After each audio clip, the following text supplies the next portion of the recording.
Shout out to Kopish. Shout out to Kopish, guys. Keep all the good work the up. two legends, Emil Heskey, Howard Gill.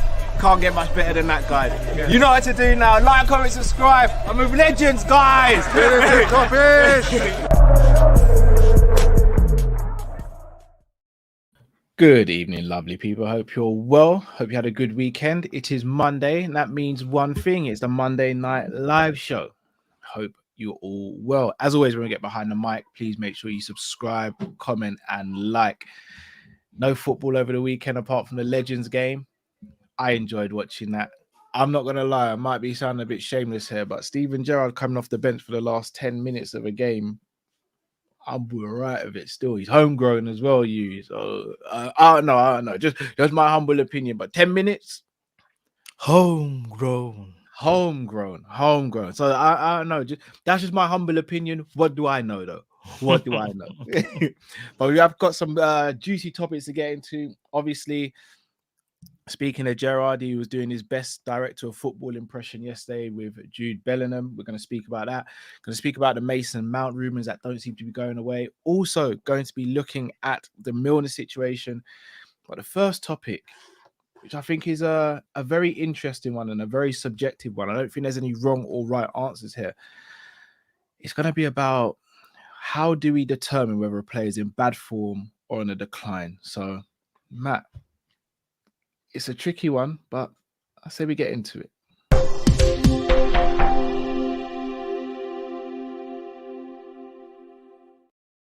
This is such a tricky one, bro.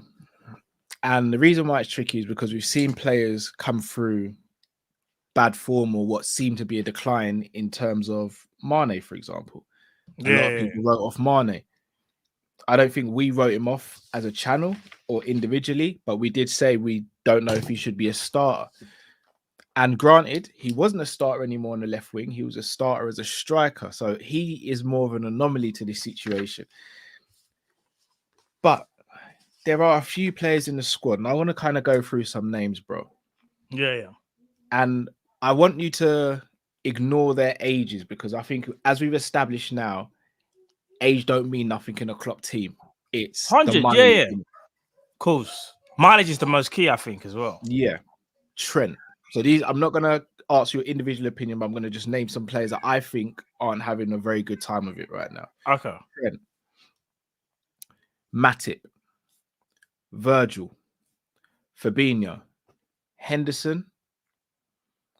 Salah. Have I missed anyone out? That's having a bad time, yeah? Yeah, Robbo. You said Matip. Did you? Oh, you didn't put Fabinho in there, but no, I did. No, Flacco's in there. Yeah, I had to. He's on the thumbnail, bro. All right. But when you say having a bad time, are you? So you haven't differentiated who's Gomez. Yeah. You haven't differentiated yet who you think's having bad form and who you think is done, though, innit? And here's the thing, Matt. Yeah. It's almost an open-ended question because I don't know. And like Drift made a point the other day. A big up to Drift, obviously couldn't make the show today, but he said he would give a player, what is it? Is it a year or two? Yeah. Whereas for me, I thought that was too long. But at the same time, I can't sit here and say Drifty's wrong because you kind of maybe have to look at what's around the players as well. Yeah. But I don't know because we're in such a limbo at the moment where we have to take risks in the summer, but some risks can't be as calculated as others. Trent, I'll start with Trent. Trent's what, 23, 24? His age, he should be coming into his prime right now. I'm worried about Trent the most because he's the youngest. We know what he can achieve, but this season he seems to have regressed. And that to me is quite scary. And I don't know if it's an attitude thing, a burnout thing, a lack of leadership to kind of pull him straight if he's leaning. What's your thoughts on Trent? Is it a decline? Is it early stages of a decline, or is it form, in your opinion? I don't think it's a decline. I think it's a bit of burnout. burnout, fatigue, and not only that, lack of competition as well.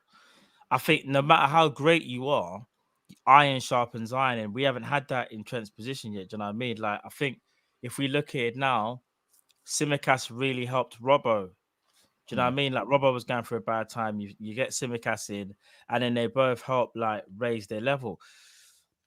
Trent, as bad as this sounds, don't really worry when Milner plays there. I think he just kind of feels like, if you don't put him there, put him there.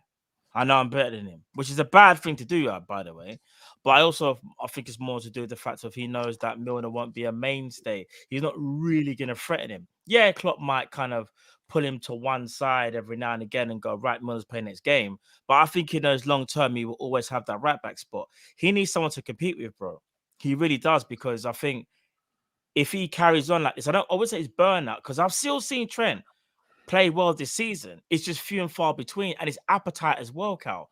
And not only that, I hate to say it, I feel like tactically, I feel like he's a little bit fed up of how things are. And him being one of the younger players in the team, that's where the senior players kind of need to come together. But you've also got to know how to speak to him as well. Because you see, like, for example, how we talk about Henderson and how some people will say things like, oh, all he does is shout. Obviously, he doesn't. But I do feel like Henderson, the way of like getting into someone's ear, so to speak, is to kind of lambast them, when sometimes it hasn't always got to be that. Sometimes it could just be a case of like, just talk to man on a level, instead of like, if he makes a mistake, you just scream and shout at a man's face. Because some people don't always take kindly to that. And not only that, people are going to look back at you and go, hold on, you're screaming at me, but you can't chain together 3 passes. But I hit the ball trying to hit Nunes and it goes out of play. But you know what I can do? But what you've been doing, it's all of that. And when things aren't going well now, it's very much like you look at everything. So these men are overthinking as well, by the way. They're overthinking everything that they're doing, and they're overthinking how each one person's feeling as well. They're humans, in it. So I fully agree with you on the iron sharpens iron stuff. But just to play devil's advocate, Messi, Cristiano, Gerrard, I'd say Lampard.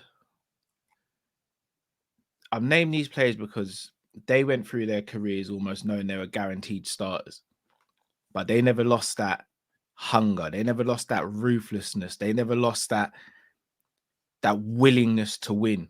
They never dropped their levels. Are we making an excuse for Trent? And again, I'm playing devil's advocate for anyone who thinks I'm trying to do up a madness and say anything bad about Trent. Are we giving him too many excuses in the sense of he's playing for his homegrown club? He's a Liverpool fan.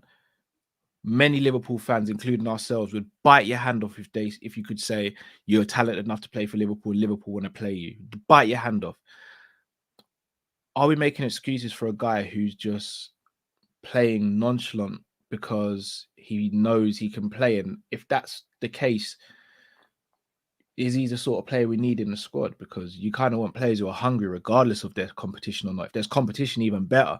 But if there's no competition, you could argue and go, well, he should be the most comfortable and playing the most free then, because he hasn't got someone on his shoulder going, I'm here to take your spot, but he's not doing that. What do you reckon? First, if I answer that, Carl, just quickly, on your screen, is your viewers thing showing correctly in terms of how many? Because mine's like at 4. I want to make sure we're going live. So is mine, yeah. I hope that's not, guys. Just let us know. Are we live? I just want to double check. Are we live on YouTube, bro? Yeah, we're definitely live. We are, in it. Maybe it's just the thing messing up. It's a glitch. I'm not gonna lie. For everyone who keeps on saying something, there's something in my eye, and it is doing up a madness. No, bro, go check what's in your eye, and I'll talk to the people. While yeah, I'll talk to people before I come at you. So, people, right, cool. Let me say this about Trent. Yeah. So, firstly, I know a lot of you will sit here and say, you know, we're using excuses for Trent. Well, I am. I don't think it's an excuse, people. This is how I look at it. Yeah. He is playing badly, just like everyone else. But I also feel like he shoulders more of the blame because at such a young age, he's such an important part of the system. But if the system is broken down, is it his fault? Now, we're not talking about his attitude. That's different. Attitude is more to do with himself.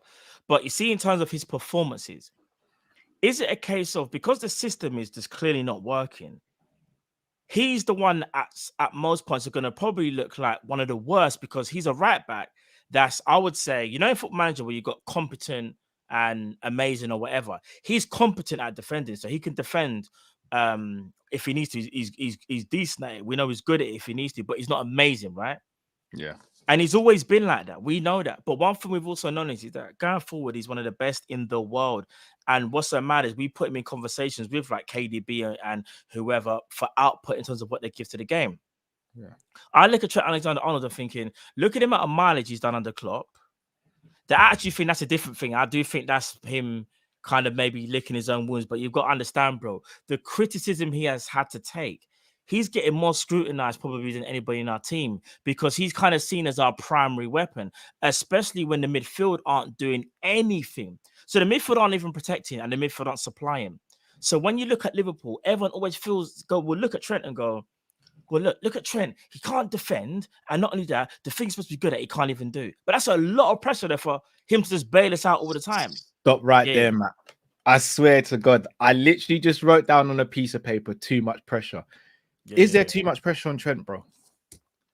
Yeah, I think there is. Someone just said your stream isn't live in my subscription feed. Maybe I don't know. Maybe that there's a must problem be a with YouTube. YouTube. Yeah, that's a YouTube thing then. Because I can tell there'll be more people talking, like the names. Yeah, but even on my screen now, it's saying I've only got 3 people watching. I've got 3 people watching. Yeah, I ain't got a clue, bro. It's one of them days. So apologies, people. Hopefully, it will fix itself out. It's still not live. Ah, sure. Yes, I think it must be a region thing then. Yeah, let me just quickly check my thing. Sorry, Cal, what were you saying? No, yeah, is there too much pressure on him? Like, is he 100%? Yeah. And if that's the case, what has to be done then? Because is that a Klopp situation or is that a Trent situation? Should he even be playing defense still? Because that's another argument people are making. Should he get moved into midfield now? And do we go and get another right back who may not give you the output of Trent, but may shore you up a little bit more defensively and still give you some output? 100% you should have competition. Whether you get you probably wouldn't get the same play because you need someone who's, I think, more defensively stable than him, but someone who can still do the job going forward.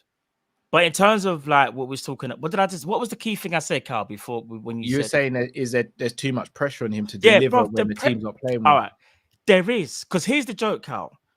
If you take out Trent Alexander-Arnold right now, let's say he doesn't play against City, and we have to go with the same midfield because Thiago. Listen, you might know how much I love Thiago. Yeah, pause. Yeah, flipping, bro. I've met the guy. He's one of the. He's such a calm guy, whatever. But I'm starting to understand when you talk about availability, bro. The hip issue that he's had, he's still out of it. No timescale for return. So let's say that Thiago can't play weekends. I don't think he's going to play. Yeah. Where is the creativity coming from in Liverpool? If you take out Trent Alexander-Arnold, bro, I need someone to, because Robertson is kind of different. Robertson is more your traditional up and down fullback, so to speak, who will try and give you the width and try and put in some crosses. Yeah. Other than that, bro, we're probably going to go the midfield of Fabinho, Henderson, and probably Harvey Elliott. Harvey Elliott, as things stand right now, is not a number 8. He will try his best to be. He will try to be as creative. Salah is creative, but he's been very, very inconsistent, so you can't really rely on him. Darwin Núñez kind of will be creative, but it's more of a case of like causing problems, causing issues with the. So there's no like actual outlet for someone where you can look and rely upon and go, he's got a magic wand that he can help us. Because you go and look at other teams. Yeah, Saka's in great form. Odegaard is moving crazy. Martinelli, and even if they're not the most creative players, especially the wingers, because they're on form and they're very, very dynamic, they're causing issues all by themselves. We haven't even been dynamic this season, and if we have, it's been few and far between. Odegaard's like their wizard. Man City's wizard is Kevin De Bruyne, and vice versa for other teams. Right now, we don't have that. It was Trent, but if the system fails Trent, what does he do, Cal? Very true. Speaking of system, One of the players, in my opinion, is probably the most key to our system, especially when he's on form, is Fabinho. He's the one where I feel I'm most certain of what's going on. But I want to get your views. Is Fabinho, is he on a decline or is he just in bad form? I think he's personally declined, personally. I hate even talking about this because it's not like when I think about how well he's done, he was never the most athletic, but he had enough athleticism to do what he needs to do. But he also had crime partners next to him. I've always gone on about the crime partners. When he had peak Milner, peak Henderson, and then especially peak Genie, because he wasn't the most athletic, then crime partners will help. It will be a duo acting in the third midfielder will be left free to try and use a bit of creativity. But Genie Wijnaldum was like so key to that because Genie Wijnaldum used to do a bit of both. A bit of creativity, not a lot, but mainly ball retention, keeping us ticking over. Yeah. We don't have that right now, Cal. So Fabinho's been left on an island. Imagine having Fabinho, who in my opinion is on a decline. Jordan Henderson, obviously, he's not getting any younger, and average James Milner.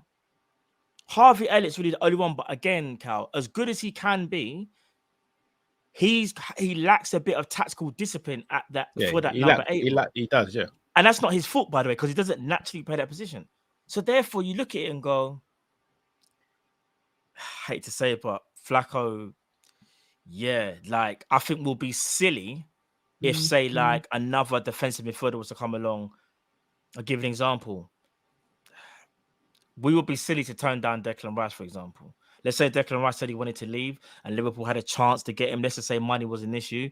We would be silly to turn that away and go, no, we believe in Fabinho. That would be very, very silly. It might give Fabinho a bit of leeway because Declan Rice comes in. Maybe Fabinho might fix up or whatever. But I still feel like, bro, unfortunately, it's not form. And you know what? People won't even like me saying this. You see Sadio Mane?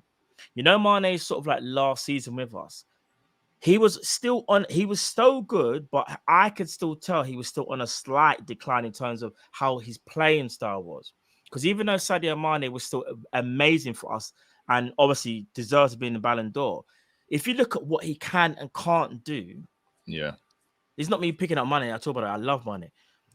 When he was on that left wing, bro, he was literally like, he was just electric. Like electric. Yeah. You can't stop Mane. Mane couldn't do that anymore. And Klopp was like, he's still dynamic enough, but I'm going to use him down the middle. I'm going to shorten his running distances as well. He can drop back deep and get involved in play. He doesn't have to keep going up and down the flank to help out Robert. I let Diaz do that because Diaz is the young guy out of the two. Well, I don't know. How do you feel about that? Or with the Mane thing? So I think Mane as a left winger was on the decline, but he reinvented himself. And the reason at the time I didn't think he was on the decline, I'll be honest, I thought he's just in really bad form, but had to bring someone else in to challenge him. We did with Diaz. Diaz took his position effectively. But looking back on it, he was on the decline as a left winger. But thankfully, Klopp, Linders, and this is where I have to give them credit. Klopp and Linders looked at that and said, Sadio can run as a number 9. Bruv, I was the first one to shut it down. I was like, Sadio's a 9. No way. Ask Chris Brack. Shout out to LFC Day Trippers. Shut it down. Wasn't having no conversations about it. By the time we finished the season, I didn't want anyone else in that number 9 position. So shout out to Mane, Klopp, and Linders for that. But he weren't the same player. And I look at Flacco, and I love Flacco. Flacco's been one of my favorite players since the first day he signed for Liverpool. Bruv, me and you became friends effectively about arguing over Flacco in the barbers. Yeah. That's how we became friends, bro. So yeah, I remember. I'll be honest. I said to you, I said, bro, I'm a bit worried about Flacco. Yeah. Like the pace of the game, like he's struggling. And you were like, bruv, trust me, he's going to adapt. I was like, are you sure? Trust me, but Kyle was like, nah. So he's like, but I look at him and I think, all right, Bajcetic doesn't have to be registered as a squad player because of his age. Henderson's a DM now, in my opinion. He's not a box-to-box anymore. Yeah, he's not. Flacco's a DM, but we need to buy a DM. Someone's going to have to go in order to facilitate that. Unfortunately, it's not going to be the captain because we need the captain and we also need a homegrown player. It's going to have to be Flacco. Plus, Henderson's got no resale value right now. With all due respect to him, there's no resale value. I reckon we could fetch maybe a 30 mil for Fabinho on the continent. Maybe someone from Spain, maybe someone from Italy would be willing to pay a 30 mil. No one's going to be willing to pay 30 mil for Henderson, with all due respect to him. I think we'd have to cash in on Flacco, bring in someone like a Declan Rice. Hendo becomes not even the understudy. Bajcetic is the understudy, and Hendo's the utility man who goes, right, if Bajcetic needs a rest or Rice needs a rest, or it's a Carabao Cup game against a Northampton, for example, I'll play them.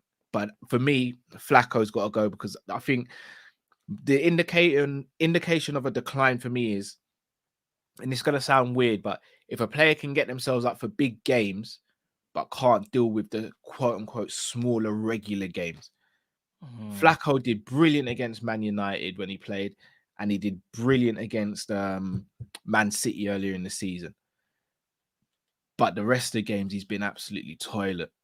And that for me is because he can get his body up for that last hurrah of a big game. But when I'm seeing players skip, like we never used to see players just skip past Flacco. But they literally walk past him. Walk past him. And but we saw it in like the second game of the season with Eze. But Eze just chopped it and was gone. And you're thinking, okay, so early in the season, he's still getting up to the finding speed his feet in it. Yeah. Bro, I'm seeing it every game. People are just walking away from Flacco. And I'm like, as you keep on saying, bro, it's not a case of him being athletic. He's never relied on his athleticism, but he knew how to get his body in the way. He knew where the player was going. He's late with tackles now. He's late to the ball. He's late to spotting danger. For me, you can't let a player like that just continue to hang on. I love Flacco, but football is a ruthless sport, and sometimes you have to be ruthless in it. I would personally cash in and I'll try and get a Declan Rice. And I know Declan's available. Like, we all know Declan's available. I know Arsenal might be the favourites.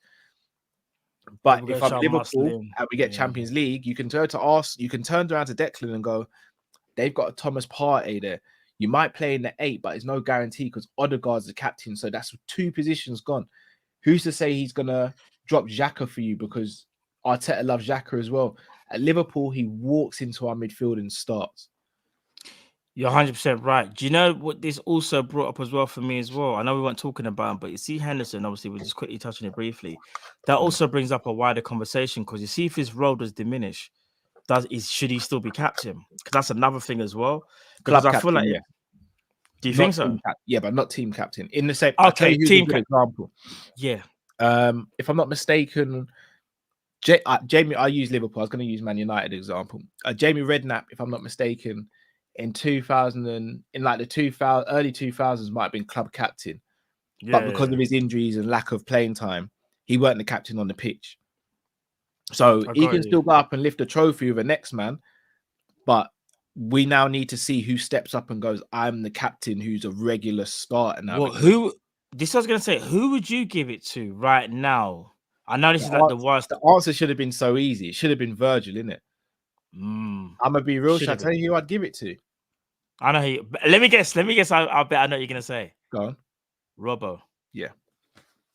That's mad, you know. You know who else? Alisson's the only other player, but I do like an outfield player to be a captain. I know it might sound very old-fashioned, old school. I do like Alisson's our best player. I don't necessarily think that means he's a captain. He can't really affect what happens on the pitch. Really be VVD, but I don't know. The only problem is Virgil going to listen to Robbo if Robbo screams at him? I don't think he will. Yeah, do you know what it is? I feel like he's used to doing the screaming. I'll be honest, yeah.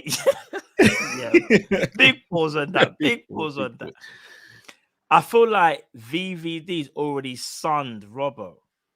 Yeah. So you know, like when he's already kind of said, like, I'm big brother kind of thing, or I'm dad kind of thing. You're little bro. Like, I'm Will Smith, you're Martin Lawrence. It's one of them one. Like, as much as I feel, the thing is, he loves Robbo, but I also feel like Van Dijk, the way how he portrays himself and what I've seen on the pitch. I knew someone was going to make a flipping cheeky comment, bro. I knew it. Go on, get it all out your systems. Callum and Drift. Bun you lot, man. Boy, the internet don't forget, you know. You lot will never let me live that down. Bun you lot, man. But no, Robbo's a good shout, because I think Virgil be moving a bit. The thing is, though, do you know what I reckon? I reckon if Klopp was to naturally do it, he picks Virgil. There's a reason why even all the players say, I think they've all been asked, like, who's Klopp's kind of favorite? Have you noticed they all say Virgil? Yeah. Bro, Virgil's the only one I can see that. You see, if Klopp shouts at him, I could imagine Virgil shouting back at Klopp, like not knowing like how to like react. I don't know. It's kind of weird, isn't it? Let's stay on Virgil here. Is Virgil in the decline, bro? But we have to answer these tough questions, bro. We have to. I hate asking it. Believe me, bro. This is the all right. Physically, yeah, he is a bit. He will never go back to 18-19 Virgil / 19-20. He just won't. But he still can be elite, though.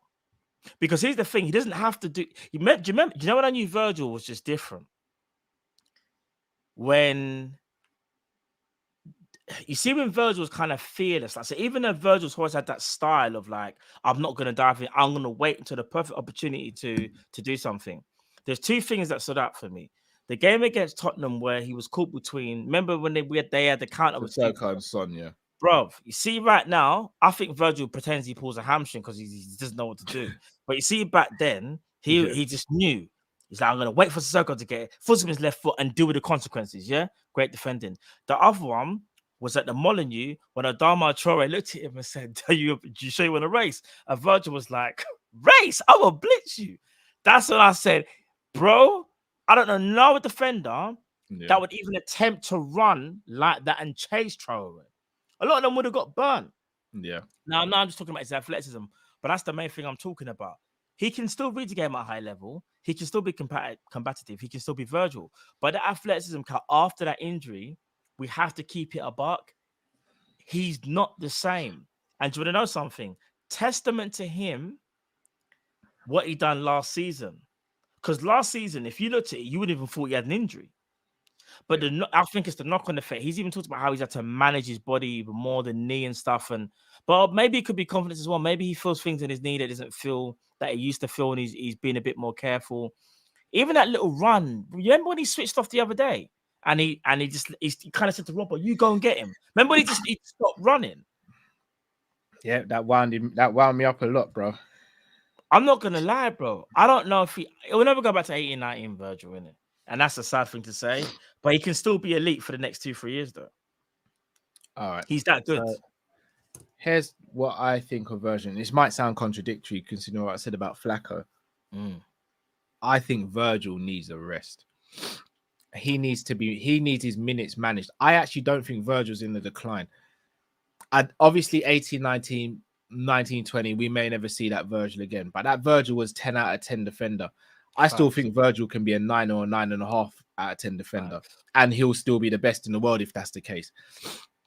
Virgil's minutes have to be managed, and the problem is right now, when I'm hearing Klopp coming out and talking about how Virgil's played too many minutes and so many minutes, it's the equivalent of me saying... No, sorry to cut you. Virgil said that about himself. Yeah, Virgil said it as well. Yeah, Virgil said No, Klopp said it as well. Klopp said it in a press conference as well. Yeah, he said it in a press conference as well. Oh, sorry, my bad. I remember there was an interview at BT. Virgil said, yeah, looking at back it now, I played too much. And I'm thinking, brother, we could all see it, but the manager's the one that has to tell you. Sorry, I didn't mean to cut you. But Klopp even said it. That's the equivalent of me, Matt, going, I need to fix my car. And you go, oh, so you're going to take it to the mechanics? Nah, I'll give it to the end of the year. And you're like, but Cal, we're in April. I know. I reckon I could run it to the end of the year. You know, you'd be like, if it breaks down, you're not really going to have that sympathy. You're going to be like, Cal, you should have taken it to the mechanics when we had the conversation. And that's my worry, is that right now Virgil is in the process of breaking down, but he's not unsalvageable. If you continue to run him into the ground, you're going to break him down to the point where he can't be salvaged. And that's my worry. Form at the moment for Virgil is stinky. It's stinky. Bad. We need two Ibus in defense, you know. Ibu's the only one. Ibu, you know, when you say someone's a try-hard, Ibu goes for everything. Even if he misses, he's still going for it. You're gone. I need to start now seeing Virgil, and I'm going to say this about Salah as well. I need to start seeing Virgil become a player who gets rotated. I need to see the same with Salah. And everything I've just said about Virgil, I'll probably say about Salah, because there is no rotation policy there. Salah Like, plays every play game too many minutes. unless we see breaking news on Twitter and it says Mo Salah's a doubt for the game tomorrow. We know Salah's playing, didn't it? Bro, We when was just the know last he's time we playing. saw even? When was the last time we even saw Salah as a doubt for a game, bro? Because he's always into. You see the elites, yeah, they put themselves in tip-top shape all the time. One thing I will say though, and this is taking away nothing from two of the best to ever play the game, by the way, two of the best to ever. You see Ronaldo and Messi. You see how they were just always ready, like they didn't really get rotated. If we're being honest, yeah. But one thing I will say is the Prem is very different to the Spanish league. I'm not disrespecting the Spanish league when I say that, by the way. I'm just talking about athleticism. In my opinion, it takes more of a toll on you in the Premier League. I'm not talking about quality. I'm saying athleticism, running up and down all game. It's more of a basketball game. In Spain and other countries, it's a bit more tactical at times. But yeah, bro, you're 100%. You see Salah, we should have got a Moussa Diaby from 2 seasons ago, because we probably wouldn't even see this Salah. Like that. Like you're prolonging his career. We're not doing that right now. We're just going, Salah, you fit, you can play. Salah can play. But Salah's got 3 goals in training in four shots. Klopp's like he's playing. I reckon if Salah misses all of his shots in inside training, I reckon he still plays. Still starts, yeah. Do you think then Klopp's created an environment whereby he's too much of a people pleaser now? Because if players like Trent, Virgil, and Salah, and I'll use Hendo as well, if they start seeing a massive reduction in their minutes, is he gonna lose them potentially? Here's the thing. No, sorry to cut you. I'm gonna throw Alisson in that as well. Not in terms of form or decline, in terms of managing minutes. We've got a Kelleher we're about to lose because Kelleher's not getting enough game time. No. Are we like? It's slightly different with goalkeepers, but you're right in terms of, you see the cup competitions. We've already said this. Kelleher should get every cup. So, FA Cup, Carling Cup, and some Kelleher, Champions League games, and even Champions League. You see, like one of the ones where you kind of playing like a. I don't want to disrespect the team, but the team that's expected to finish 4th in the group. Yeah. He and can say get a home and away game for that. Yeah, and say we already know when the Virgil qualify. Let Kelleher play. Like that. Yeah. Well, why not? But Alisson's the only goalkeeper I've known for Liverpool to ever pick up hamstring injuries. Yeah. Remember when Alisson was picking up injury and calf? Yeah. Like, bro, what? You're a goalkeeper. It's mad, isn't it? It's actually mad. All right. Well, people in the comments, kind of down to you now. Let us know what you think. Are the players that we mentioned on a decline? Do they need a rest? Is it just bad form? If it's a decline, what do we do? If it's bad form, what do we do? Let us know in the comment section. Let's move on to the next topic. The topic we've been speaking about for the last calendar year, pretty much.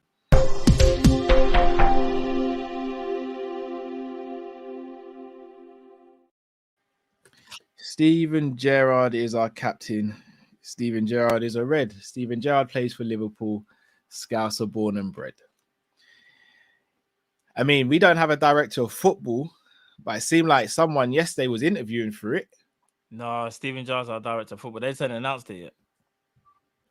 Do you know, firstly, shout out to Lakers, who I speak to offline. Just on a real quick one, Matt. One, do you think we'd consider Steven as a director of football? And 2, do you think he'd be good for us? I don't think Gerrard's had that kind of experience in that role. And I just feel that he personally wants to be a manager first. I think he may do that. Like sporting directors are more when you get older. You see, when Julia, like bless God, Joe Julia, rest in peace, Julia. I think as years went on by, he kind of went up and up in it, like in terms of like the roles that he would take and stuff. And I think that's the same thing with Gerrard. I think Gerrard can definitely spot talent, but it's not just about spotting talent. You got now to get deals out of the line. You got to have contacts. I don't think Gerrard's been in the game long enough to have those contacts. However, one thing I will say is he probably would have that respect just because he's Gerrard. Because you see, like Zidane, and that's different. Like Real Madrid have a sporting director as well and whatever. But I reckon because Zidane is Zidane, I reckon if Zidane was to ever like get in charge in a deal and speak to whoever, I reckon Zidane would have quite good like promise in that deal in terms of if you get the line because he's Zinedine Zidane. The same thing goes for Gerrard. However, I don't think the time's right for Gerrard to be the sporting director. Do I think he could do it one day? 100%. But I don't think that time is yet. Like I said, I think it's the more experienced guy who's got those contacts like that, bro. I don't think Gerrard's there yet, bro. Personally. What about yourself? Shout out to Tron and shout out to Erling Lukaku. Oliver Kahn and Van der Sar, they both did it at Bayern Munich and Ajax. When you look at a director of football, even Michael Edwards, Michael Edwards didn't have a heap of experience before he came and did it with us. Could it potentially be that, and maybe we do need someone a bit younger, a bit more fresh with their ideas? Maldini doing it with AC Milan. Do we need someone a bit more fresh and almost someone who goes, you lot are doing it that way? No, do it this way.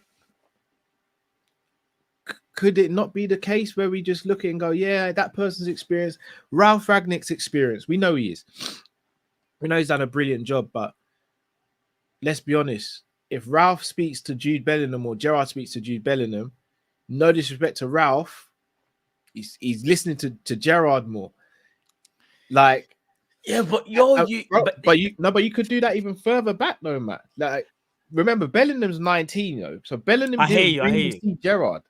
I see Ralph Ragnick. That's a very good one to pick up on, yeah. Because if I'm not mistaken, about 3 years ago now, when we spoke to Ralph, we actually asked him who's better out of Upa and Kanate, and he said Upa Makanu, innit? That's what he told us, reportedly. That's my information I got. I believe it was Ralph. No, I thought he said Ibu, no? Did I not say Ibu? Who did I say? No, he said Upa Makana. Oh my days, apologies. Ibu, sorry. Yeah, he told us Ibu. But Ralph Ragnick's always had that eye for talent. Like, you know, there's certain people got that eye for talent. Now, I'm not saying Gerrard ain't got it, and I'm not saying Gerrard can't, like you said, look at the sporting director in a different way. Michael Edwards, like you said, didn't have necessarily experience, but I think Michael Edwards was considered like some type of genius, though, if I'm not mistaken, as to why they kind of brought him on board. Yeah. The way how he brought everything together and what he would use, apparently that's why I brought him in. But it's a bit of a risk, though, Cal, because I don't know, like, you see, like is Gerrard gonna have like the contacts that man just knows about a Brazilian in South America? Like the contacts will call you, like, you see, like that. We're not talking, because I think Jude Bellingham's like a rare one, and anybody, to be fair, actually, Cal, anybody in England around Bellingham's age, or maybe even in Europe, Gerrard's probably got a good punt. However, it's the other side as well, though. I hear that. So what about if, and you know what? I'm not even going to get mad at anyone who's calling us sentimental and all that, because I've been very transparent. Like, I'm a Gerrard guy in it. Like, there's no point me trying to hide it. I would love to see Gerrard back at Liverpool. But my question is genuine as well from a standpoint of what we're looking for. Could it be a case of him working with someone, bro? Maybe him and a Ralph Ragnick? You get the best of both worlds. Like, that would never, you know what is, that would start, because it always ends up with one person wanting to do things their way. It's very different. Yeah, you see how, like, people don't realize. So there's Team Kopish, there's 3 of us, yeah, and you might want to do something, but more time we will agree, because we've kind of all got the same, because we got the same vision. It's easier for us, yeah. But there's 3 of us, so we can always do a voting system. We could do a voting system. Yeah. If it's just 2 people, do you know what I'm already thinking about? What's that? Was it Roy Evans and Thingy? And Gerard Julio. Bro, look, it never works. 2 people, in my opinion, doing the same thing. You either have to be best friends, like you know, like you've been brothers. You're brothers. All right, look at Klopp and the Brain. That even went. I mean, they weren't doing the same job. Actually, that doesn't work. Doesn't make sense. All right. Well, bruv, Klopp and Linders, bruv, they're like brothers. They are, for real. I don't know. I just think it's risky to have 2 people doing the one role. I always feel like there's always going to be one person who's gonna have this ideal, and then if it don't happen, everything mash up. Like everything just mash up. It's a tough Whereas one. it's weird when, like you said, because it's when there's 3 people, you can bring balance. When there's 2, it's like I don't know. It's a bit. I don't know. Okay. Yeah, So Gerrard and thingy. Bellingham. Imagine Gerrard and Ralph Ragnick. Bro, I think if they could coexist, it could be amazing. Like you could literally have the old school and new school. Yeah. Like you'd have Stone Cold and you'd have Stone Cold and Roman Reigns effectively at the same time in their peak effectively. Like, let me ask you this. If Michael Edwards was to say he would make a return to Liverpool, would you accept him? Or would you say, do you know what? So much time has passed. Maybe we should try something new and move on. Or would you go back to Michael Edwards? I would accept it on the basis that Klopp and Linda's listened to him. But you're taking him back though, innit? Yeah, of course, bro. But this is what I'm saying. So, but Klopp and Linda. Look, here's the thing, and I didn't even want to. Michael Edwards is the king, you know. No, I know. Let's not get twisted. The problem. Yeah. Is it a case of do we just have to look at what Klopp and Linda's is? Are they the issues here? Like when it comes to they're the bad eggs trying to overthrow every sporting director. And this is why I've been quite vocal in saying I wouldn't be surprised if we didn't get a director of football. Apparently, we're still looking, even though I have thought it's taken a while to get a sporting director. Like. Well, Klopp shouldn't be in the negotiation. Klopp apparently is in the process. Like he's involved. That don't make any sense to me. No, but no. Do you know why it does make sense? No, it does. It does. I think, Matt. Let's say, for example, we've all got bosses. If your boss and my boss left their job tomorrow, we wouldn't be part of the process to pick a new boss, would we? We wouldn't be in the we wouldn't. Hear me out. If let's say, for example, I'm trying to think. All right, cool. So Klopp is just a manager in a company. He's a manager, yeah. He's not a CEO, whatever. He's a manager, yeah. If the owners say to Jurgen, now listen, Jurgen, you're going to work closely with this guy. So we want to kind of get like your input. It doesn't mean to say that Klopp has final say or Klopp's kind of digging his heels in terms of like, well, we're not taking him because I just think Klopp is, I think it's being blown up in my opinion. Like you see, like a part of the process is like, you might be privy to a meeting. You might get to meet the guy. Because brother, imagine someone hiring and you just walk into the building. Like you're the manager. I'm pretty sure if your manager, your CEO, whatever, you're the manager, that said, yeah, we're bringing a new person in, you'll just see on the day. They wouldn't. They would say to you, I think I've got someone in mind. I want you to let me know what you think. They're gonna do that's natural in my opinion. Yeah, but I'm looking at it from a different way. No, but you're right. You're absolutely spot on. But I wouldn't be part of the process of vetting and going through CVs. No, but you're the manager. Let's say your man. So your CEO at work and your manager. Your CEO is gonna say to you, "I want to bring in this next executive." Yeah, like I'm gonna meet him first, but I want you to be in the next meeting. You don't think that can be a thing? That's calm. Yeah. But you see the initial phase. Klopp should have nothing to do with that, in my opinion. But what I'm trying to say is that being going through CVs and going, I don't like the CV, or he shouldn't be involved. He shouldn't even. Because I'm not gonna lie, the Monaco man. I'm not gonna lie, fam. See Paul Mitchell. Is it Paul Mitchell? Yeah, bruv. 1 hour he's involved within a couple of, he's Klopp up. No, not Klopp, but like he's just been like he's not part of it now. I was a bit like, what's going on? Like I don't understand that. That's what I'm saying. Like, I don't know. We've got. You think Linus and them man have got too much power? Like they're just vetoing things. I think they've had too much power from day. For a little while, I think they've had too much power. I think the signings that we've made and the lack of signings in certain areas, I think depicts that. Like, there's no smoke without fire. Do you think Julian Ward is leaving because of them? 100%. Or do you think there's more to it? 100%. That's the why he's leaving. No, do you know what? I'll tell you that, but I won't say 100%. 100% what I believe is why he's leaving. Why else? Matt, Oh imagine, no. yeah. No, check it, Matt. Imagine, all right, I'll use me, you, and Drift as an example.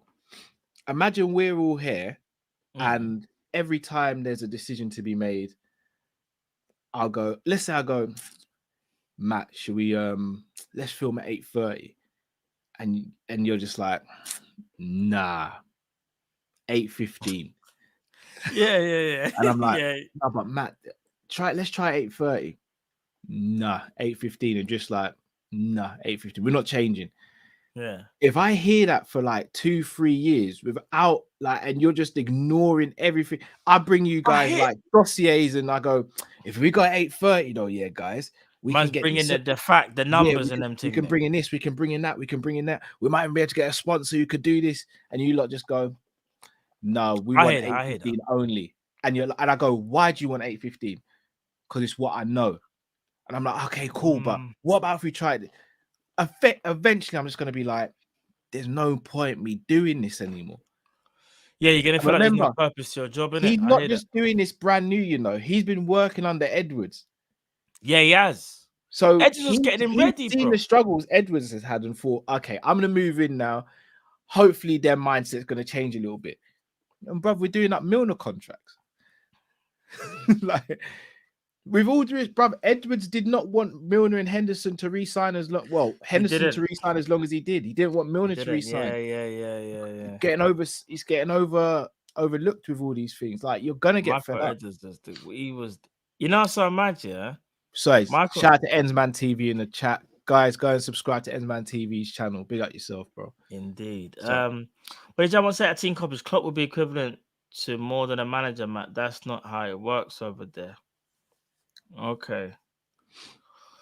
I hear that. It's just if Klopp is trying to basically get all his hands on the pie, that is wrong. That is wrong.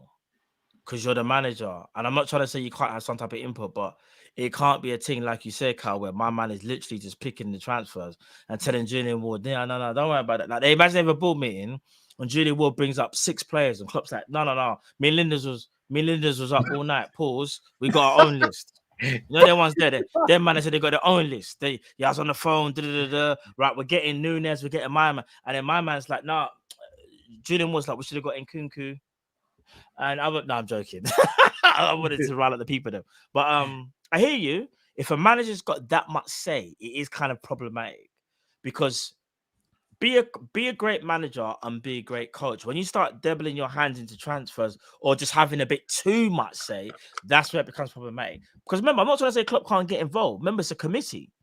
But I'm also feeling like it's changed as well, Cal. Like whoever presses that red button, they won't say it, but I think it's Klopp. But all right, so I'm going to play devil's advocate on the other side. We're not going to spend too much long because this is meant to be the Jude section. But saying that, we don't even spend long on the Jude. To be fair, we don't even need to spend long on Jude. We speak about every show. For real. We already know what's going to happen, pretty much. To play devil's advocate, though, let's say, for example, Matt, bro, me and you disagree on players all the time, bro. 100%. All the time. We could go through them right now, but we won't. But we won't. But all the time we disagree on players. Let's say, for example, Matt, you're the manager and I'm Julian Ward. Yeah. And you want Nkunku. Yeah. And I come to you and I go, all right, Nkunku's sick, Matt. Hear me out though, Matt. You see Joao Felix? He's slightly younger than Nkunku. He's played at a higher level. And I think he does this and that better for the team. And you just go, thanks for the information. It's Nkunku. Are you in the wrong as a manager for doing that?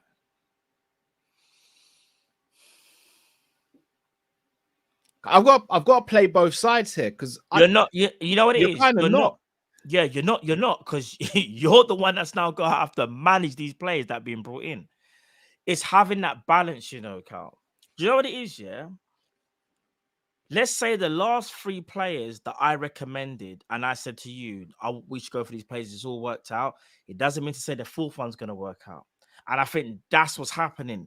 You know, like I don't know, like Diaz, obviously Jota. They've both been hits with Liverpool, innit? And you can kind of tell from what we've read and whatever, they look like Linda's signings. Yeah, Linda's is probably saying to Klopp on the side, like, bro, listen, Julian Ward is an amazing guy, but look at the signings we just bought. Do we really need him? Look what I've done. Look what I've done. Revolutionise the team, red hair. Look at So me now. look at me now. Dirty good. So I hear you. You got to look at the other side. But then these men also can't expect perfection all the time. I feel like these men think whoever player that they bring in is like gospel. And that's why, as Liverpool fans, we are grateful for Michael Edwards, who challenged Jurgen in the early of his tenure. Remember, people need to remember this. Yeah? Klopp was more willing to listen those days and more willing to be flexible. He was, but Michael Edwards probably had some dossier that was so serious and had everything to back it up. Klopp was just like, all right. There's nothing. I can't even say no. But he had that for Henderson and Milner. Check it though, Matt. Check it. If let's say, for example, we had the Klopp that's now back in the beginning of 2017, for example. Yeah. We wouldn't have got Salah. I know. Because Julian Brandt was the first choice. He would have just gone, well, cool. If there's no Julian Brandt, I ain't involved. Zielinski was the first choice, not Gini Wijnaldum. I know, yeah. Fekir was the first choice, not Shaqiri. Did we want Alex Teixeira? Was he one of them? Teixeira was the first choice. He chose someone else. Yeah. I remember. Klopp used to be so much more flexible in his approach. He would be like, we can't get this man. All right, Julian Brandt don't want to come. We used to talk about Salah then. Oh, Salah. All right, cool. We're going to get Salah then. Oh, Mario Götze, you don't want to come. What? Because we ain't got Champions League. We'll call up Sadio at Southampton. Ralph told me about him. Go and get him. Bro, you're making me want to... I know what you're making me feel. This is bad, you know, because it's making me see that the manager don't want to listen. This didn't even happen that long ago, bro. Bruv, Werner was the first choice. What? Werner's choosing Chelsea. He's going for the money. What owners are putting up the 40 mil just up front. Yeah. Hey, you see Diogo. Pep, you told me about Diogo, yeah? All right. Go and get Diogo then. Let's see what we can do. But what I will say is, look how long it took him to warm to Diogo Jota as well. It took, bro. Jota was having great performances. The club was Jota was putting out hat-tricks and then not seeing the next game. Yeah. Jota was coming off bench and scoring winners. Yeah. And you're thinking, Jota, he must start next game. He must start. No, Bobby's still starting. Yeah, facts. It's a bit I don't know then. It's a bit like look, the manager. Yeah, go on. Yeah, Jude. Yeah, let's talk about Jude quickly. Steven Gerrard basically took him out on a public date yesterday. 100% for everybody to see. Do you think Jude has got his heart set on Liverpool though? Yes. Yes. Daniel Bryan, bro. Yes, bro. Daniel you Bryan. honestly do, bro. I don't know whether it was for the cameras. I don't know whether it's because it was his idol. The way Jude Bellingham was, it's gonna sound magic. You see, when he first they embrace kind of thing, bro, you can see in his mind, he's thinking, this is if I could be anything like this guy here, I would. You can see it, bro. It was he's all of us. Jude is all of us, bro. The man is constantly with Trent. You've got Henderson showing up bare mad photos. I'm thinking, your Henderson. Yeah. I'm not gonna lie. Henderson asked for permission for that one. Yeah, asked for permission for them thing there. But cool. I see what you're trying to do. Big up yourself, but just chill. We get it. But bro, he's doing everything in his power to show us fans Liverpool is a team I want to be. Do you want to know what? Yeah, it had me thinking, and it generally had me thinking. This got me thinking, bro. I don't want to get people gassed, but it had me thinking. Imagine if the deal's kind of already, the baseline of the deal's already wrapped up, and that's why he's acting like this. Because it's been like this for a little while now, would you say? Maybe just before the World Cup, after the World Cup, but more so maybe even after. I'm not saying it's done or anything, but it's making me think, are we a bit closer than what we're led to believe? I don't know, bro. Or it's just a case of because he's in England and he's meeting up with the England players, that's what he does. But I don't really see that as much as with other players, though. Is it just my mind thinking that? Because, bro, I can't lie to you. You see, if FSG drop the ball on this one, I kid you not, if you was FSG in, you're going to want them gone. there's nothing more Drew can do other than say, I want to go to Liverpool. Steven Gerrard is my idol. If I could be anything like him or emulate him, it will be a dream come true to me. I will do everything I can to get to this club. Bro, it's like you can see it. You know, like body language. All right. Am I reading too much into it, bro? I don't know. I don't think you are, but I'm going to say something that's probably going to annoy you a lot and going to annoy other people. Oh, gosh. Go on. If we don't get him this summer, I don't think you can just blame FSG. Hear me out. Let me cook. I know the food don't smell right at the moment, but let me cook. Let me just. Bro, I've been waiting. You better cook something good, bro. Because I've been waiting. Go on. We've seen what Dortmund are like when they're trying to sell a player. Sancho was the prime example. They want to hold you over a barrel, and that's absolutely fine. That's their prerogative. That's their model. They should be doing that as a selling club. We've done it. We've done it with Coutinho, Solanke, Brewster. We sold players at extortionate prices. If Borussia Dortmund come to us and go, we ain't accepting anything less than 120, but we also know we need to make improvements in other areas of the squad. But we've also got a manager who didn't address this previously. We can't sit here, in my humble opinion, and blame it all on FSG, because if one club takes you for a mug, every club's going to take you for a mug, and we ain't got money like that, and we don't spend like that, nor will we spend like that. The money's there. Go on. No, the money might be there, Matt. But here's the thing, yeah. You see, if we just needed a Bellingham this summer, Matt, I'm on your boat where I'm like, bun it. Whatever it costs, go and get him. But, bro, we've alluded we either need another centre-back or a right-back. If we get Bellingham, we still need another 2 centre midfielders. And we need another forward. Minimum 1 forward. So we need another 4 players minimum, as well as Jude. Jude is a special talent. But Jude isn't a Messi or a Cristiano Ronaldo level talent where you go, let's bun everything off. Let's just sort this out. We can't do that this summer. We could have maybe done that last summer. We can't do that this summer. Hence why I say we can't put it all on FSG, because they have to look at the bigger picture. Whether they do or they don't, that remains to be seen. They have to look at the bigger picture. Matt, I'll break it down in another way. I want a pair of trainers. I love these pair of trainers. They'll go with bare on my outfits. But I also need boxers. I need t-shirts. And I need socks. I can't go and blow all my budget on that when I need the other things as well. And I think that's my worry with this situation, is that fans are so tunnel visioned on Bellingham, because he's such an exceptional talent. He loves Liverpool from what it seems. He wants to play for us what it seems. But we can't neglect the other areas, because all that's going to happen is we're going to sign Bellingham for a high price. The poor guy's going to come into a wretched team. He's going to flop because he's playing around wretched players who are falling off. And then we're then judging him, saying, oh, this guy should have been this, but he ain't been doing it. We've wasted this money. We're never going to get this sort of money from the owners again. I worry. If we get Bellingham, I want Bellingham to be the last signing of the summer, when I've seen a Ugarte, a Kone, a Rice, a Diaby, a Kyle Walker-Peters, or a Gvardiol. I need to see it, man. You're letting FSG off the hook if you say it's not all on them. And I'll tell you why it's all on them. They know, especially now, what we need. They need someone who ticks all the boxes from on the pitch and off the pitch. Bellingham is that guy. You can market the hell out of him as well. He could be a transformative player.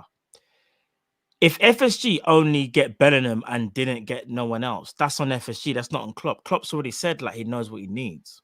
Now Klopp will be, again, it'll be a different conversation if Klopp is like, we just needed Bellingham, we didn't sign no one else. Bro, we should be able to get Bellingham and other players. The finances are there. FSG are choosing not to use the finances. There is a difference. For whatever reason, they want to keep that money where it is, and then only want to use it wisely. I don't really care if they want to use it wisely. We want to use it at Liverpool fans because this is what we need to improve our squad. this Bellingham thing shouldn't even be as big of a deal. It's only as big of a deal because we're Liverpool and because we've always been that kind of penny pinching. To be fair, other clubs are in for him as well, man. No, but it's like we're always kind of scrimping and scramping over players throughout the years, bro. Like I'm gonna be honest, I hate to say it, but it's been in our DNA from when we didn't want to pay the money for Sima Sabrosa, Konoplyanka. The list goes on. The amount of players. Danny out.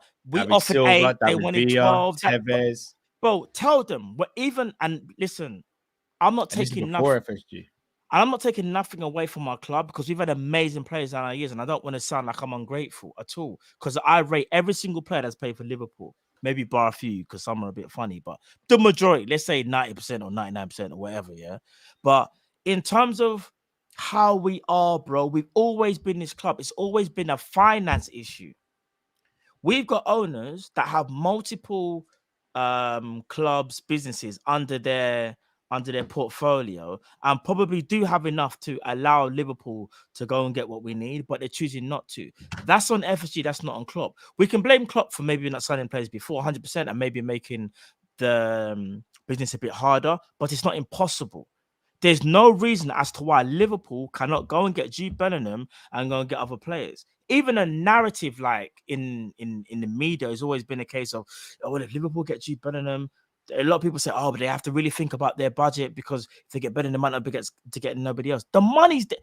Do you know how much money we made, Cal?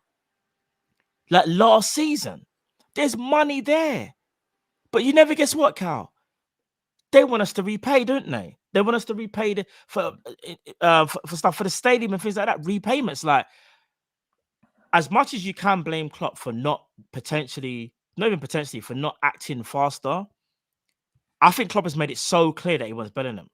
So clear. And I think he's made it clear that he needs others as well by saying things like, I'm not, what did he say? I'm not too, no, I'm loyal, but I'm not too loyal. Basically saying there's players that he feels that he might need to cut at some point. Like, listen. I know. The Milner thing don't make no sense to me. Maybe him and Milner, they're just boys. That's like me saying, bruv, you know I do this husband thing, and next thing you know, I'm just I know. behind the bins at Tiger, bruv. You're like, Cal, what you doing? All right, let's say, so say that one doesn't work. The whole bills to pay thing, he says it all the time. Like Klopp, remember he's even said other times in the transfer market when we wanted to be more adventurous, but unfortunately we can't. I accept that, bro. Our manager knows we can be more decisive, and we choose not to be.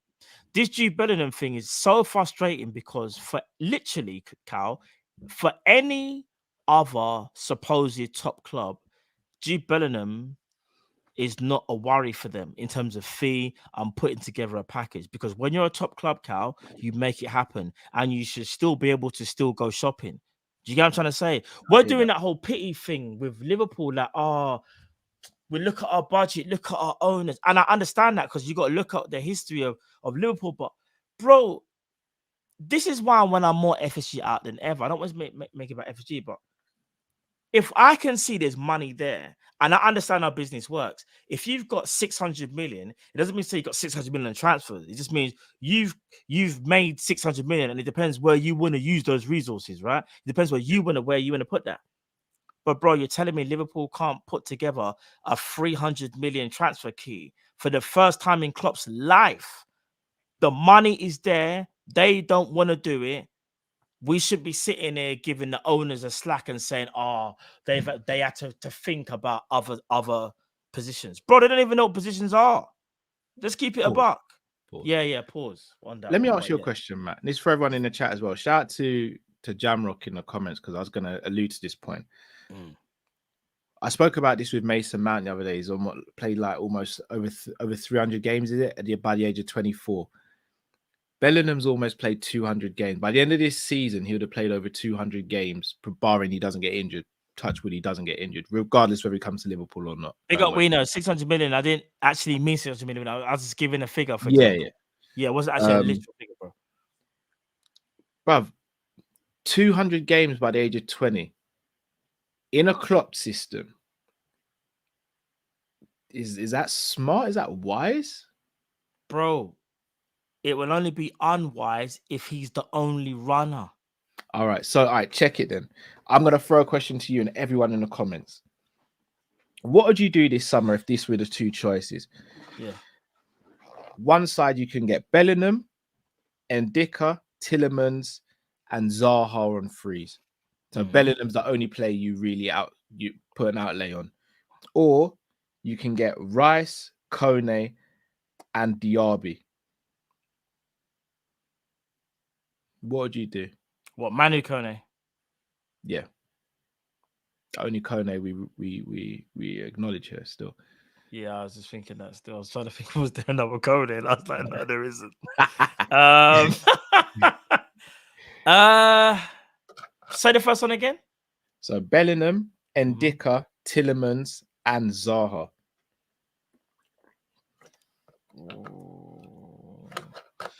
Bruv, you got to change Tillemans and put in someone else, you know. You picked Tillemans to make that. You know what it is? You cheated there. Put in someone with an engine, fam. Tillemans got no engine. All right, James Ward-Prowse. I said engine. Bro, Ward-Prowse got engine, fam, bro. He just no. All With right, an Rabiot. engine. Rabiot. Shout out to Eric. Fam, you give me these freebie. Like, come on, bro. What about Matthias Nunes? What about Matthias Nunes? Was it too good? See, I've made the list too good. No, you're not on the. Well, I personally think Bellingham, Kone and Rice and Diaby will be slightly more than Bellingham. But remember, frees are frees, but you still have to pay something. Yeah, it's because you're doing the free. I get you because you're doing the freebie thing. So I get the whole argument. Obviously, you'd have to go for the second one, but I can't lie to you. That first one, again, because why are we? You know, it's so frustrating. Yeah, we're doing these lists, yeah, when really and truly we shouldn't need to. We're the only. Let me ask you. I'm not trying to debunk the whole thing. Yeah. I'm just saying, like, it's frustrating as Liverpool fans that, like, we're probably the only team where we have to kind of do the whole this or the other. Like, could you not, Cal? You see, Man United, when they got Jadon Sancho, Cristiano Ronaldo, Rafael Varane, and whoever, who else did they get again? They got 4 big signings, whatever. So H just floored me with that. What did he say? I can't. Bro. Oh, I hate, bro. Bro, flipping yeah, that's got me still. Let's say, like, all right, let's say we got Mason Mount. Because you don't really like him. It's not about liking that. Mason Mount, as we speculate, it's going to cost around 50. I reckon Rice will be about 60. I reckon Kone will be about 30. So that's 90. Diaby, I reckon you could get for about 60. So you're looking at about 150 there. But Bellingham by himself, I reckon, is going to be at least 120. Mount's not going to cost you 30 mil. Mount's going to be about 50 mil. So if you want, I mean, name me a midfielder. That's why I said Ward-Prowse. I reckon you could probably get Ward-Prowse for about 30 mil. You know, if we get Ward-Prowse, I can't be bothered, fam. I'll be honest. That sounds so harsh, but Liverpool buying Ward-Prowse. For what? No, it's good. This is gonna sound so harsh. What are you buying Ward-Prowse for? Are you playing him in the 8? Homegrown. I'm not on a Ward-Prowse, bro. Bruv, set pieces and homegrown is practically what you're getting from Ward-Prowse. No disrespect. He's a good part. He's a decent passer of the ball. But in a Klopp system, it's the same thing with it's the same thing close to Maddison. All right, so let me ask you a question then, Matt. If we do the unthinkable and get Bellingham, do you in your heart and your mind think that we'll get another centre midfielder as well? I'll be honest, I'm not sure. I don't, but this is gonna sound crazy. I don't see Klopp just getting Bellingham and going, we're good. That's why I kind of feel like there might be more sacrifices. No. I think he knows that, bro, because you know what it is, Cal? Even for numbers, the numbers won't even add up. Let's say you lose Naby Keita, Oxlade-Chamberlain, and I hate to say it. You joined late on Friday, innit? Yeah. No? Did I join? Did I join? You had to bunk this on Friday. I'm going to hit you with some numbers, yeah? So you said Ox and Naby leave, yeah? I reckon Milner resigns. Which I think he will as well now, yeah. Henderson stays. Yeah, he'll definitely stay. I don't think we'll sell Fabinho either. I think Klopp will see this as he's got bad form. I don't think we'll sell him. And do you know what made me think that as well? Rebecca coming out when there was rumors of him being sold and shut it down on Twitter. Your wife's not going to do that unless she knows categorically you ain't being sold. So you still got Thiago staying. Elliot's still here. Jones, I think, staying because he kind of has to because of the homegrown. So that's 1, 2, 3, 4, 5, 6 already. Let's say we go and get Bellingham. That's 7. Have I missed off anyone? Don't think so, no. Bashetic. That's 8. Oh, yeah, percentage. Arthur, he's going back anyway. He's going back. And Tyler Morton comes back off loan. Yeah, from Blackburn. Where's the space for another midfielder? But no, because like I said, Oxlade-Chamberlain, Naby Keita, and I feel like there potentially could be one more. I'm just not sure. Who from that list? Carvalho's not a centre midfielder in our system, guys. Do you know what? I'll be honest. I could pretend it's going to sound crazy.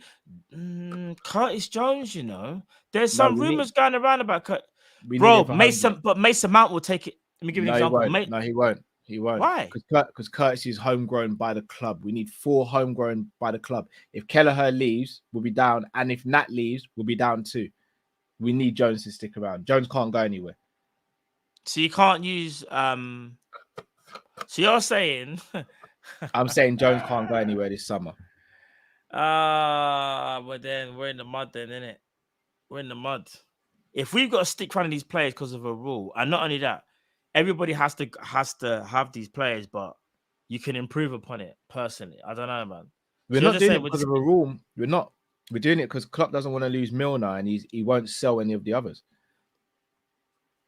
And I don't see Flacco, Thiago, Elliot, Jones going to him and saying, I want to be sold.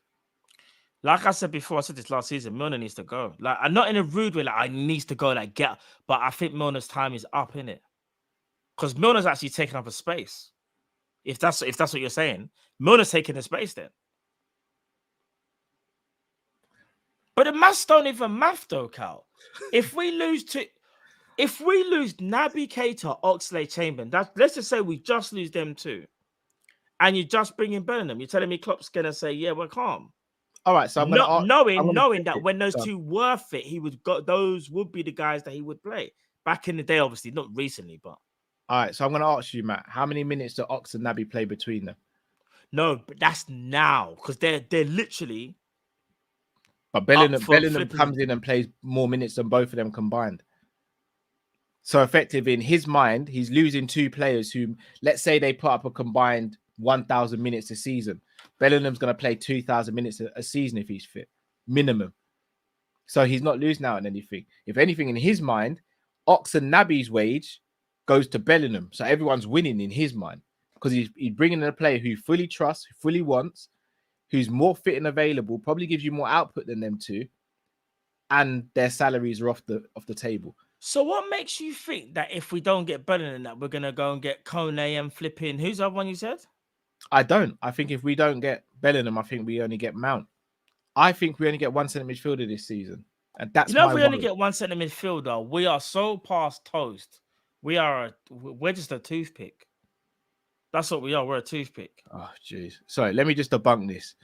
GR, how is Cal not Klopp out negative 24/7 about him? If you've not watched if you've not watched the last hour and so, I've been talking about FSG, I've been talking about the players.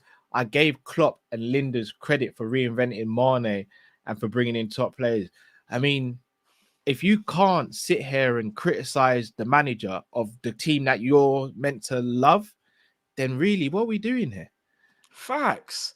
Like, do you support Liverpool? Like we can't support Klopp? Like, what we can't? We can't question, man, because he's the savior. Well, he's got the savior. I don't get what. Are you a Liverpool fan or are you a Klopp fan? Because I'm a Liverpool fan. I'll always be a Liverpool fan. I love Jurgen Klopp, but he's not bigger than the club. And respectfully, if you're going to quote something about me, make sure you've got facts to back it up. Don't just say it for the sake of it. That's like me saying GR is a thief. I've got nothing to back it up. I'm just using words and saying things. Come on, guys, do better than that, man. People are acting like man's got powers and that, like he's Gandalf or something. Like, come on, people, he's a human being. Like, jeez, can't even, and even even Gandalf were even perfect. Like, bro, this Klopp thing is mad, you know. Like, I love here's Klopp. the thing. We all love All Klopp. right, so GR, I'm not even going to have a debate or back and forth or an argument with you. But here it is, right? Let's say we get more than one centre midfielder. Who are we letting go of? Because we've got to let go of some players to bring in some players. So who are we going to let go of? Can't, Carl. We've got to listen to Klopp. Everything he does is right, and we must keep hold of all the players that Klopp says. Okay, I'll say something positive about the future. I'm happy Jurgen Klopp's still going to be the manager, but I still want him to change things. Like, come on, man. What are we doing here? I think that's just someone just having a bad day. No disrespect, but if you're having a bad day, bro, I just think it's really sad that I can't sit here and ask questions of a manager, but no one can say I'm saying anything stupid. You might disagree, but no one can say I'm saying anything stupid. We all thought we were going to sign a bag of centre midfielders last summer when we didn't. I'm saying I think Klopp only wants Bellingham, and I personally think he sees the others as players who are out of form and will return to form when Bellingham comes in and they have a rest. This is the same manager that wanted to keep Firmino when a lot of us wanted to see him move on. This is the same manager who tried to offer Naby Keita a new contract when we all suggested he should have been sold last summer. Didn't sell Ox last summer. I'm asking questions based on actions he's done. So, I mean, if you guys can't see that, I don't have to be Klopp out to ask hard questions about him. In the same way, me, Matt, and Drift can have a debate on here without us coming off camera and going, where should we meet up? We need to have a fight now because we disagree or because we debate something. Like, with all due respect, guys, if you can't have a healthy debate or you can't see what the criticism's coming from or where it's coming from, then I don't know what we're doing. And then GR, with all due respect, you keep on saying talk about the positivity in the future. Nah, he's trying to goad you. I know what that is. You know what it is? No, Carl. Do you know what it is? Can you just give me some positive things for the future then? Here's the problem. Liverpool, let me just explain it for GR. Liverpool are not in a good place right now. And we're talking about what we think could potentially happen down the line. There's no point in us sitting there lying, saying everything is all set up to be perfect for next season. So therefore, we'll be fine. We're asking questions about what could potentially happen and if things need to change. What needs to change? Do the players need to change? The manager, the owners? We're asking a lot of questions. This whole thing has not just been Jurgen Klopp and Liverpool are just finished. We are talking about what we can do going forward, what we think is going to happen, and what changes we would make. That's all that needs to be said for you, Gia. And I want to leave it there. Just also, what I will say, guys, please don't start being. Come on, Gia, you're better than this, man. I just want to say, guys, don't start being disrespectful to GR and all that, because you know what the policy is here. Like, if you're going to be disrespectful to someone, you know what happens next. But GR, respectfully, could you list 5 things that you're positive about going into next season that aren't just fairy tale, but are based around facts or some sort of like common sense? Because I can sit here and go, we're going to sign 4 players in the summer who are going to be world class, and next season we're going to be back because we were back when we had a bad season back in 2021. If anyone can give me 5 positive things, then please do. But on that note, let's move topic. We've exhausted the Bellingham thing. One more player to speak about. Let's do it.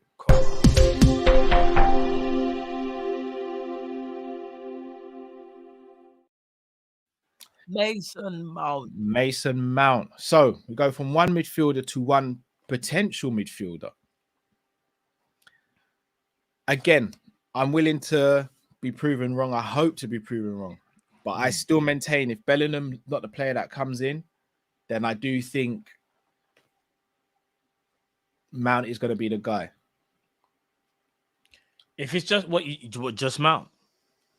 Personally, I do think I'm thinking, and the reason I say this is because last season we only went for one centre midfielder when we could have signed others. Klopp only wanted the one and was willing to wait for the one. Have been so serious, bro. No, he would have. But again, and here's the thing: for anyone who thinks I'm Klopp out in this, I promise you, I do not blame Klopp for us not getting Tchouaméni. I don't even blame the owners. Tchouaméni just chose Real Madrid. That can happen. Yeah. That could happen. I'll put That it can this guy. happen. That's no one's fault. If we get Mason Mount and nobody else, then we're in trouble with it.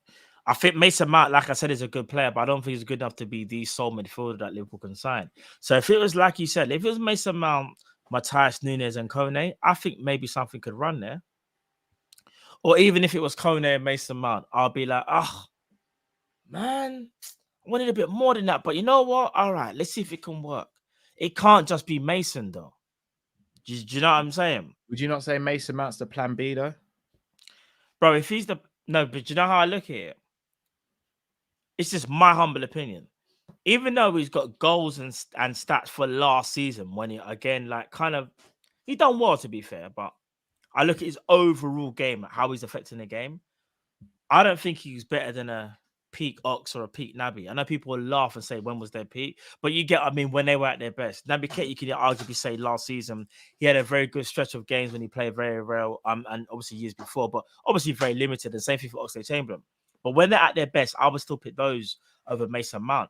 That says a lot that if we lose those players and we bring in a player who, in my opinion, who he is good, but I don't know if he's as good as them when they're at their best, I think we're in a bit of a problem there, you know. I think Kone and Matthias Nunes are a bit, for me, more so unknown quantities in terms of, but I like what I've seen and I'll be happy to take a gamble. With Mason Mount, it's a weird one, Carl. I already know what I'm going to get from Mason Mount.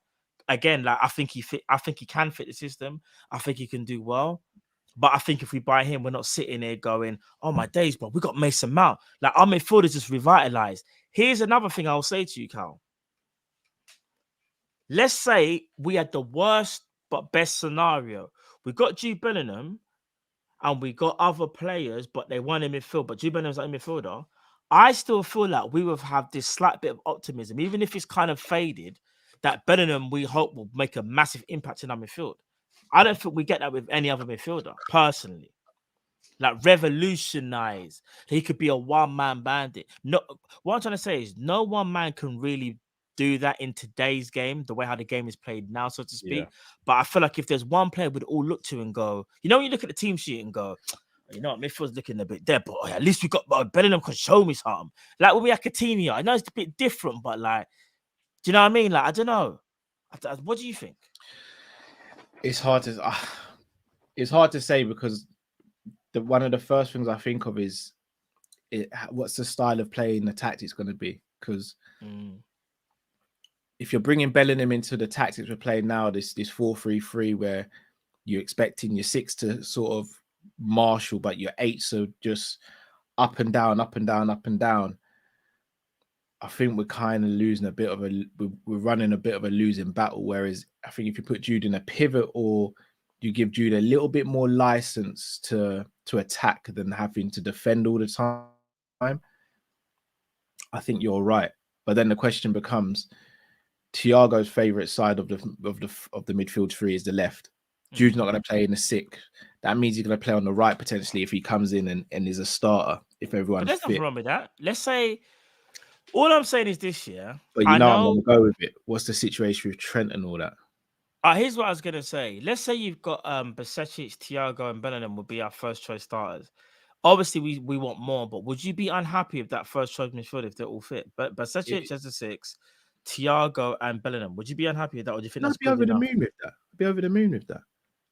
Do you think Bellingham adds another dimension because we've theoretically taken him out for Henderson, for example, who normally plays there? Again, the personnel change is absolutely brilliant. Like, you're upgrading the player and they upgrade. It's all about tactically. It's the tactics though, because we know what we keep on hearing about on that right hand side of centre midfield is, are they going to cover Trent? What's going to happen with Trent? Who are they going to have to? Are they going to be defensively good enough? Because, and again, I want people to listen to what I say before you kill me for this. Harvey Elliott, without the defensive responsibilities, can give you much more output than what he's giving you now. He's not on Jude's wavelength and he's not Jude's caliber, obviously. But we also see what game, the Bournemouth game, when he's running next to Billing and Billing just pushes him to the floor. And the next thing you know, Trent's nowhere to be seen. And that right hand side of centre midfield is such a key position in the tactical setup we have at the moment. Again, I worry for Bellingham. That is he being thrown into a situation that is impossible for him to win. So Whereas that if we potentially got someone like a Rice or a Kone to play on the right hand side, and then Jude played on the left, then I'm all in, because you know my thoughts on Thiago. Thiago, I really only want to see Thiago playing in the big games and when he needs a little run out. I don't want to see Thiago doing up a madness at Bournemouth when we should have so many other midfielders who can give him a rest and all that. I like that, but then do you know what? Okay, we'd have to kind of accept the fact of we're going back to PMP. Yeah, you put Rice on the right hand side, Bellingham on the left, and you put Basetic or whoever as the six. That can work, innit, from a tactical point of view, because Rice has got an engine, and Rice is like a combination between a 6 and an 8. He's a bit like Henderson, but obviously younger. So put Rice on the right hand side, Bellingham on the left. We can work in it. It can run in it. Up. It can run, right? Sign me up, bro. Where do I sign? Do you know what's so mad? Those two signings there, let's just say he was only able to get 2 midfielders of Rice and Bellingham. You know, really and truly, Liverpool Football Club should be able to do these type of deals. If we got Rice and Bellingham in the summer, brother, oh my goodness. Bro, I'd be over the moon. I'm not saying, and imagine, we don't even need to do Chelsea and buy 9 players and 1 transfer window, how many it was. We're just asking for 2 midfielders and go and get maybe a right winger and maybe like a right back or something. So maybe like 4 signings of high quality. You're telling me we can't do that? We should be able to do that, right? We should be able to. We probably won't. And here's the thing. I'm not even going to sit here and go with Rice, Basetic and Bellingham, we win the league. But we're not doing what we're doing this season. No, but do you know how much better we're doing? Because some people might go, way better. Basetic is lightweight, but what you're not understanding is that he doesn't necessarily have to be that kind of bully, because remember, Rice and Bellingham are quite like big, like they're gonna help. It's not just gonna be, it's not one man on the island again. You see, like how we're thinking of the tactics now, where Fabinho's on that island by himself. It wouldn't be that. If you got Rice and Bellingham as his running mates, come on, man. But yeah, I don't know, Carl. And again, Declan Rice will be more than able to fill in and help Trent. Because here's the thing: when I say help Trent, it's getting the best out of Trent. Because you could effectively attack with a back 3. Rice could go to a 3. Rice will go into the back 3 when you're attacking, so to speak. Go a bit deeper. Trent then pushes forward. There's so many tactical options that we could do if we got Rice and Bellingham. It actually makes me sick that we would never get to see it. I kid you not, bro. But it's just stupid. It's tough. It's tough. So let me ask you, Matt, 2 questions. One, do you think Mount leaves Chelsea in the summer?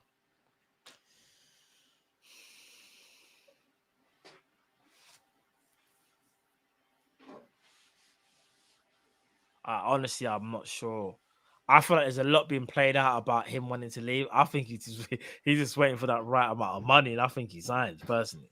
I actually personally believe he signs for Chelsea. I think he signs a new contract. I think, and look, this is what agents are meant to do. We've seen it with Salah. We've seen it with all of the players that we've signed for new contracts. Explore the market. Yeah, like you're not getting what you think you owed or you think you deserve. You start putting names out into the market. You push Chelsea, and you get what you get. Him being a boyhood Chelsea fan as well, it's not going to be easy for him to leave. I think he stays at Chelsea. I think he get the wages he wants. I think he stays at Chelsea. I should think he starts to get more game time under Potter as well. Yeah, once he resigns, or if he resigns, if he resigns at Chelsea, he'll 100% play more games. Yeah, 100% he will. It's just, this whole conversation thing is really frustrating because it's just made me realize like some things are kind of very basic in terms of like what we just need to do. Like if Klopp really wants to play the same way, go and get Rice, go and get Bellingham, especially for midfield, and you go and get whoever, and we're nice. For to play that exact same way. Yeah. So I hear you. Right, let's have these supers. Jade Activist says, shout out to Kop-Ish getting me through the gym. Big up yourself, Jay. Big up yourself, Jay. Trust. Florian Wirtz, Gravenberch, Bellingham, no excuses. Get it. There should be no excuses. I mean, I think we still need a destroyer of some sort out of those three, though. That's true. Florian Wirtz, I'm a little bit more concerned after the ACL, but God willing, he's all right still. Because obviously, yeah, come back from that type of injury is never easy. Riffwick says, first three players we need to get, money not an issue. Go on, mate. You can go first. Mbappe.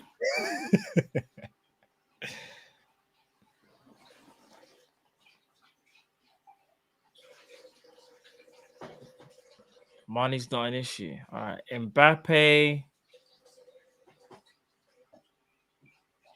Kevin De Bruyne. Have Bellingham. I want to rev up that midfield. Money's no issue. I think I'm getting Crava from Napoli. I'm getting Bellingham. And I'm getting Rice. Yeah, I hear that. Alan says Milner's a disgrace if he re-signs, no leadership. I don't think Milner's a disgrace. He's playing out, living out his dream. That's disrespectful to Milner. I think it's from the manager to say no. I don't think Milner. Bro, footballers have short careers. Play as long as you can physically play. Yeah. Earn your money. When they finish playing football, let's say get another role or get punditry, and if their money stops. Nothing disgraceful about what Milner's doing. The club should make a stand, but nothing disgraceful about Milner's doing. And he's professional as hell. Probably the most professional player we've had in the last 20 years. And that's no disrespect to any other player, but there's a reason why Milner is still playing at this age. Beretta 93, joke that Jurgen Klopp says that about VVD's minutes. Worst in-game manager, Premier League. We've had plenty of 4-0 games, yet VVD and Mo Salah play all 90. He isn't allowed to say that. I do take a bit of frustration when he says stuff like that. Jay says Gerrard should be an assistant sporting director first. I could live with that. Yeah, fair play. Jade Activist says so Gerrard will just ask Coutinho who's good. That's related to Brazil and South America. Yeah. Maybe. Facts. Jamrock says Jude with all those knees and shoulder bandages. Oof. Yeah. No, that's on mine. Do you know? Don't get. You look like Stone Cold, bruv. Nah, people get caught up into them things there. They get caught up. I've seen players wear them things there all the time. All the time. That's nothing. It's nothing. Trust me. Jay says Jude was out with Trent and he wasn't in the squad. Yeah, that's true. Mm-hmm. Still criminal that Trent didn't get in that England squad, but we know what the situation is with Southgate. GR says Man City and Man United have interest in Mount Cal. Yeah, I see that. Again, I think his agent's playing a blinder. I can't lie, GR. I think he's playing an absolute blinder. Shout out to Matt's Hairline, just become a member as well. If you guys want to become members, do pick up my hairline. Matt's Hairline. Jade Activist says, Matt, what is your hat budget? For real, bruv. You got a new hat every time I pretty much see you on stream. This ain't a new. This is the same one. It's the same one. It's the Klopp one. Remember, FSG said hat. FSG said Matt hats, guys. Let's get that trending. Oh my day. Let's not do that. Yeah, because people are gonna take that serious. Let's not do that. Take that thing serious, fam. And let's start thinking that I'm involved.